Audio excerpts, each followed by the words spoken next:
Bonjour et bienvenue sur le podcast One Thing in a French Day. Aujourd'hui, mercredi 28 mars 2018, cet épisode s'intitule « Entorse de l'orteil ».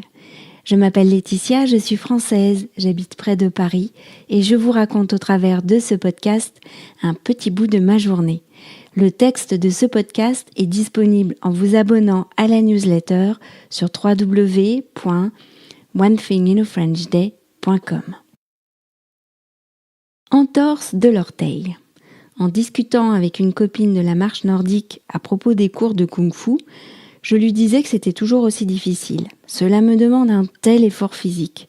Je lui ai dit « Bref, je me sens comme une non-sportive qui ferait du sport. C'est comme si le cap où ça devient plus facile n'arrivait pas. » Toute cette introduction pour vous dire que lundi soir, j'ai oublié mes chaussons de kung-fu. Je m'en suis rendu compte dans le vestiaire. Pas le temps de retourner à la maison, j'ai donc fait le cours en chaussettes. Eh bien, ce qui devait arriver arriva, et vers la fin du cours, alors que nous travaillions les sauts, je suis mal retombée et je me suis fait mal à un orteil. Sur le coup, j'ai simplement eu un peu mal. Mais sur le chemin du retour, j'ai compris que c'était plus sérieux.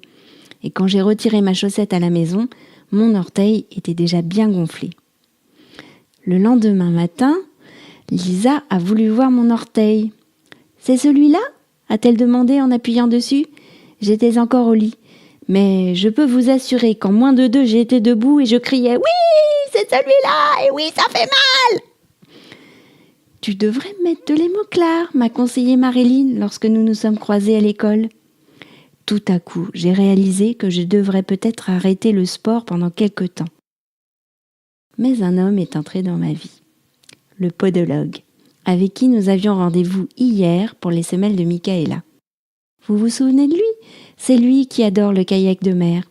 Il a accepté de regarder mon orteil. Vous avez une entorse de la phalange de l'orteil. Il faut faire un strap et le garder pendant 3 semaines. Et je dois arrêter le sport ? Pas forcément. J'ai soigné une fois un joueur de rugby qui avait un os de l'orteil fêlé et avec un strap bien fait, il a pu jouer sans rien sentir. Donc si vous n'avez pas mal, allez-y.